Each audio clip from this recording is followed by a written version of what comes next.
ఆ charitable trust ద్వారా అనేక మంది పేద పిల్లలకు చదువులు, వృద్ధులకు ఆశ్రయం కల్పించడం, అనేక సాంఘిక సంక్షేమ కార్యక్రమాలు కూడా చాలా వరకు చేయటం జరిగింది. అంతేకాకుండా పెద్దమ్మ శశిరేఖమ్మ గారు, మీరు ఎక్కడున్నా మీ బంధువుల్లో ఎవరైతే పేద వర్గంలో ఉన్నారో వారి కోసం వారు మీ సహాయం కోసం ఎదురు చూస్తున్నారు.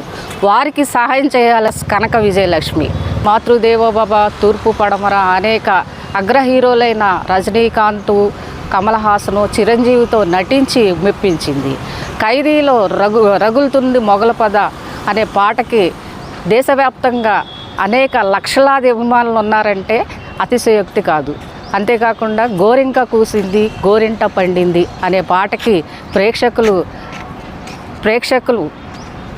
ఈ మధ్యలో కూసింది. ఆ మాతృదేవో భావలో వేణువై వచ్చాను బోనానికి, గాలినైపోతాను గగనానికి అన్న పాట జాతీయ స్థాయిలో ఉత్తమ పాట అవార్డు తీసుకోవటం అన్నది చాలా ఆనందంగా ఉంది.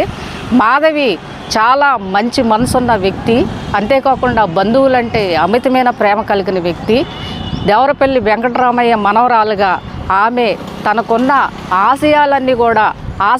ఆశయాలను కూడా నెరవేర్చుకుంది. అంతేకాకుండా విదేశాల్లో మాధవి చారిటబుల్ ట్రస్ట్ను పెట్టి ఆ చారిటబుల్ ట్రస్ట్ ద్వారా అనేక మంది పేద, బడుగు, బలహీన వర్గాలకు సహాయం చేస్తూ తనకున్న మంచి మనసును చాటుకుంది. అంతేకాకుండా మరి మాధవికి ఒక చెల్లి, ఒక తమ్ముడు కూడా ఉన్నాడు. చెల్లి పేరు కీర్తి, తమ్ముడి పేరు ధనుంజయ్. వీళ్ళిద్దరు కూడా మాధవికి దేనిలోనూ తీసిపోరు. వాళ్ళు కూడా అనేక సాంఘిక సంక్షేమ కార్యక్రమాలు, భూములకి ఆసాములైన మీ దేవరపల్లి కుటుంబం వారు సుసంపన్నులు, సంపద కలిగిన వారు. అటువంటి వారు ఈరోజు ఆస్తులను పోగొట్టుకొని మధ్యతరగతి జీవితాన్ని జీవిస్తున్నారు.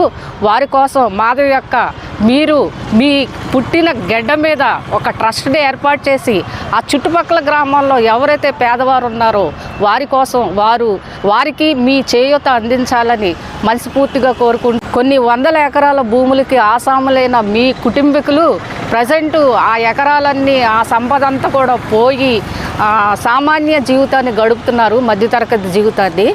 వారి కోసం నువ్వు పుట్టి పెరిగిన మీ అమ్మగారు ఊరైన వేలుపుచెర్ల వచ్చి మీ బంధుమిత్రుల కోసం ఒక చారిటబుల్ ట్రస్ట్ని పెట్టి, అంతేకాకుండా ఆ చుట్టుప్రక్కల గ్రామాల్లో ఎవరైతే పేదవారు ఉన్నారో వారి కోసం మీరు ఆర్థిక, వైద్య, ఆరోగ్య సేవలను అందుబాటులోకి తెచ్చి వారికి చేయూత ఇవ్వాలని కోరుకుంటూ మీ చెల్లి రత్నకుమారి, కొమ్మిని, ఏలూరు.